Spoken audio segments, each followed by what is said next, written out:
Matthew 13, verse 24. Jesus told them another parable. The kingdom of heaven is like a man who sowed good seed in his field. But while everyone was sleeping, his enemy came and sowed weeds among the wheat, and then he went away. And when the wheat sprouted and formed the heads, then the weeds also appeared. The owner's servants came to him and said, "Sir, didn't you sow good seed in your field?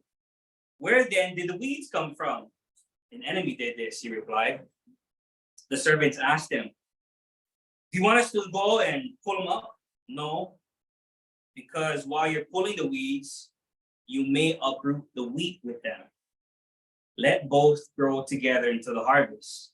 And at that time, I will tell the harvesters, first collect the weeds and tie them in bundles to be burned, and gather the wheat and bring it into my barn."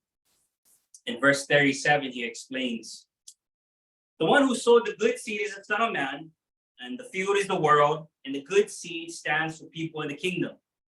The weeds are the people of the evil one, and the enemy who sows them is the devil. The harvest is the end of the age, and the harvesters are the angels. And as the weeds are pulled up and burned in the fire, so it will be at the end of the age. The Son of Man will send out his angels, and they will weed out his kingdom, everything that causes sin and all who do evil. They will throw them into the blazing furnace where there will be weeping and gnashing of teeth. Then the righteous will shine like the sun in the kingdom of their Father. Whoever has ears, let them hear." Good. You know, one way I like to think about parables is kind of like the palumet. Chumming. You guys know what I'm talking about? Chumming the waters, fishermen. Jesus throws out another parable to this crowd to stir up their imaginations, to stir up the waters of their hearts and their souls, so that somebody would possibly bite on to the truth that he's wanting them to see. And the simple truth for us this morning, if there's anything you ever hear from me this morning, is this: let God sort out the complicated mess of good and evil. Let God be the one to solve the problem of evil in this world, so he can solve it. But if you're wanting to get into the weeds with me this morning and get a little bit more than just that simple truth, I invite you to listen, but I gotta set some ground rules for you this morning. And thankfully, there's only one rule, because I'm not a guy too bent on rules. And there's only one rule this morning. Reading. What is that reading? No weeding allowed. Now, some of you might be a little bummed out by this slide, because weeds are the only thing where you can take problems out by the root in your life. Some of you might be a little relieved because your idea of toiling in the sun is not really fun. Right. But I think all of us would be confused by this sign. By the way, I went to Gardening Exchange. They didn't have no weeding signs. That's how strange this sign is. This might be confusing to us because we all know that when there's weeds in the garden, you pull that bug out. Right. You don't have to be on gardening guru for know that. Weeds, bad, pull them out. Jesus says the field of this master represents the world. And the wheat represents the goodness of the kingdom of the people. And the weeds represent the people of the evil one. And once the master, I'm losing my track here.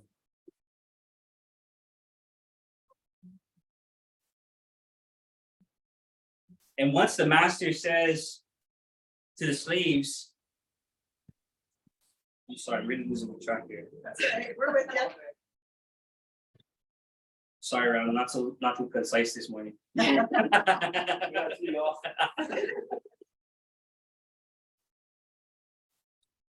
That's right, you still got it. No reading allowed. There you go, no weeding allowed.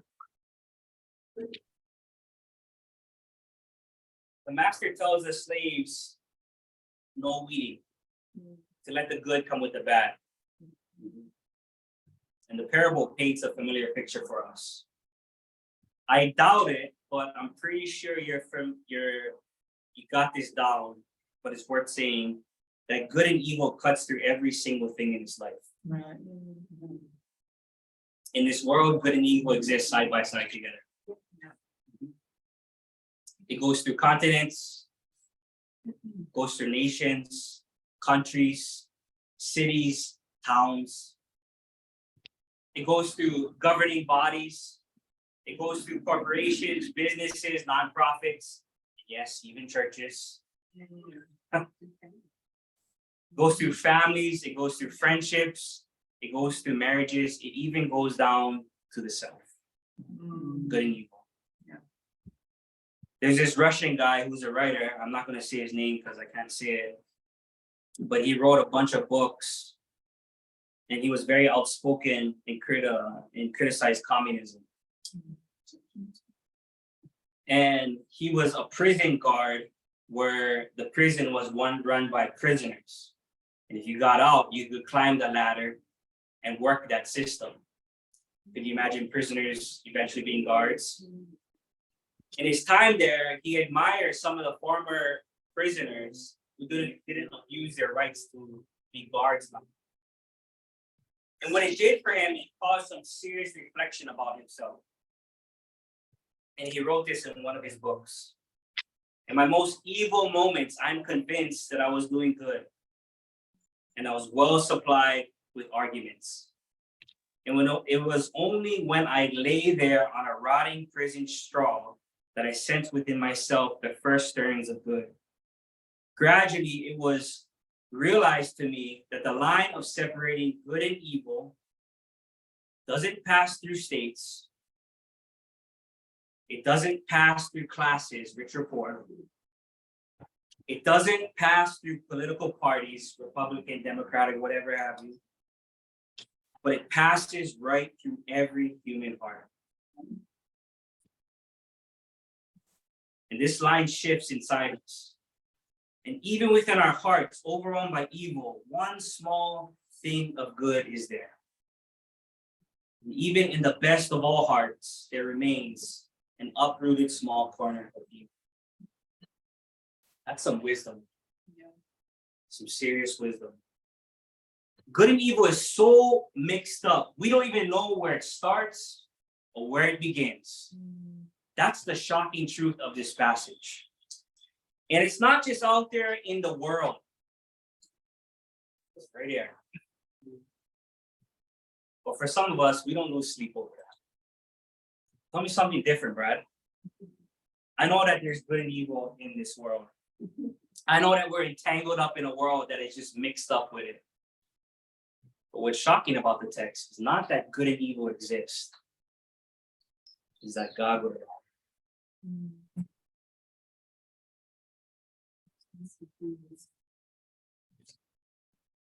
That God would just let it happen. And God would just say, let the good grow with the bad.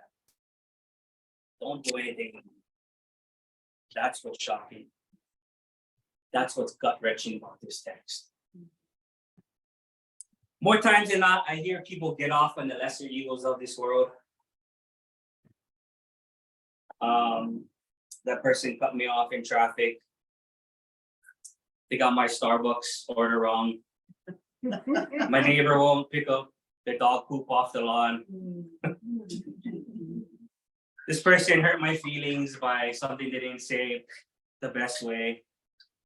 And we don't even bat an eye on. But then you hear about the sex trafficking of the world. Then you hear about the terrorist activities.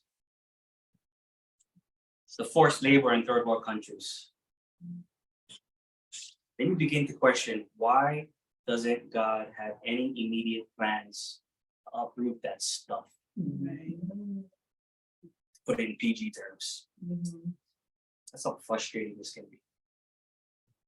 It's shocking. It's a fair question that people have wrestled with for centuries. And that's the question behind the text. And the question it produces is two sets of people.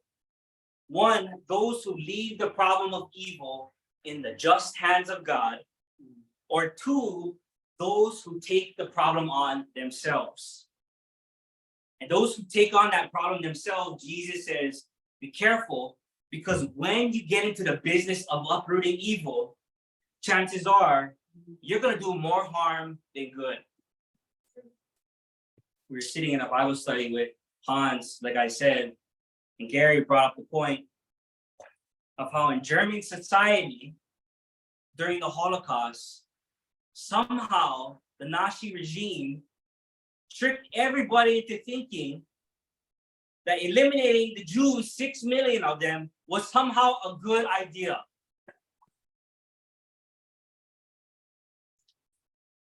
It's scary.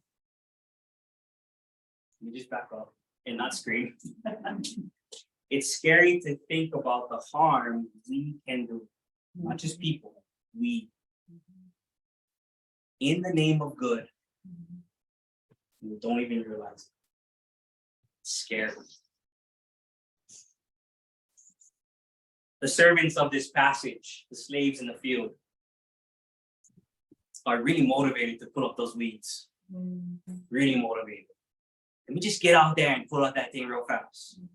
Imagine if they ran out into that field without hearing the voice of the master.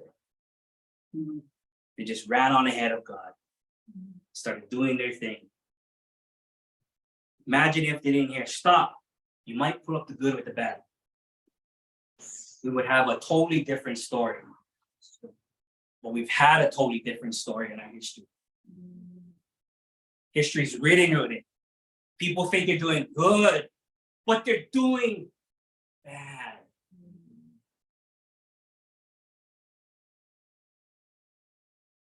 People have gotten so convinced that what they're doing is a service to God in the world that they cannot see the path of destruction. They cannot find it. Anybody shocked yet by this parable?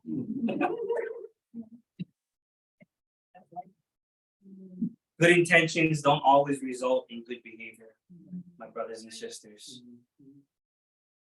When we start making reckless decisions and when we hurt the innocent in the process, we end up doing the devil's work for him.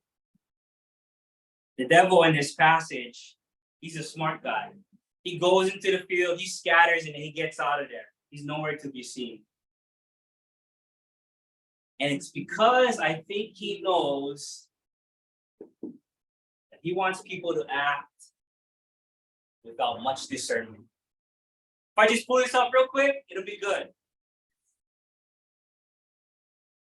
Start doing the devil's work if we're not careful. I'm concerned and I'm conflicted with the church, specifically with my generation. We are extremely pressured, cross-pressured, technical term, to stand against injustices today, which to an extent I'm for. I'm for that. Sometimes the church has showed up too late or hasn't shown up at all in situations that were needing to be weeded. I don't doubt that in some cases God wants us to act. But if we are to be faithful to this parable, we need to know what's at stake, what's at risk, if we want to play in the game of judgment. If we want to move the hand of God. There's a better way to say this. We have to remember, brothers and sisters, that we, the church, have little power. We have little to no control over what happens and how to dictate this society, this world. Little to no control. And that's a good thing because it safeguards us from doing the devil's work. Right. And pulling up wheat when we think we're pulling up weeds. But more importantly, our lack of control and our embracing of that is a faithful witness to the one who is in control. Right. God, not man, not institution, not program, not magic, has the solution to the complicated mess of good and evil in this world. Our waiting on God, our being patient on God, points to a God that has all the power to make things right. Only God can answer to the things that cause sin and to the people that do evil in this world. Only God. And when God sorts it out, God's gonna have a harvest. But if you're like me, you're wondering, that's great and all, but I'm still in the here and now. We're not at the end of ages. Might be soon, I don't know, I'm not one of those guys.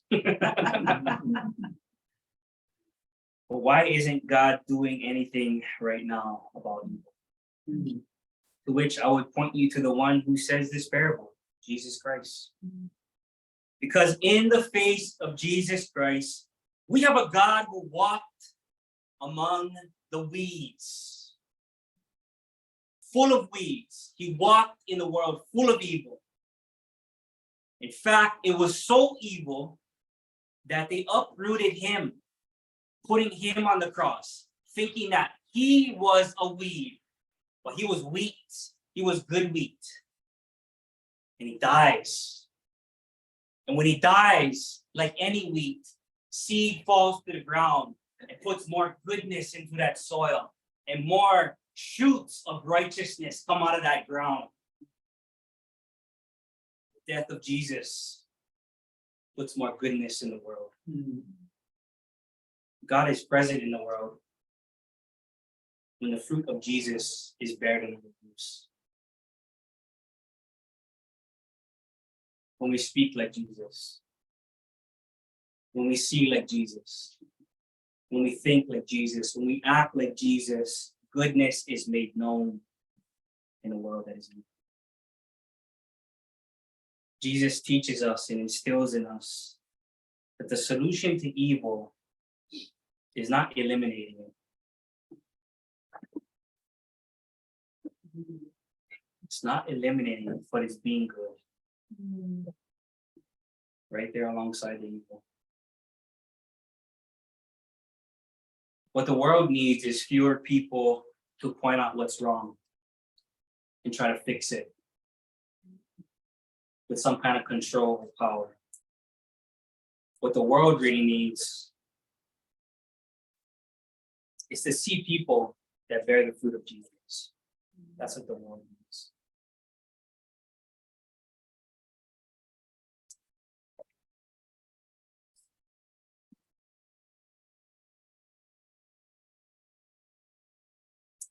At the end of this passage, it says that the righteous will shine forever in the kingdom of our Father.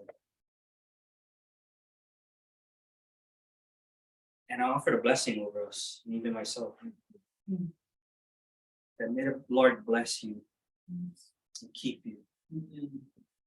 And may the Lord make his radiant face shine upon you, so that we would shine with him, like the sun, in the kingdom of our Father, forever and ever.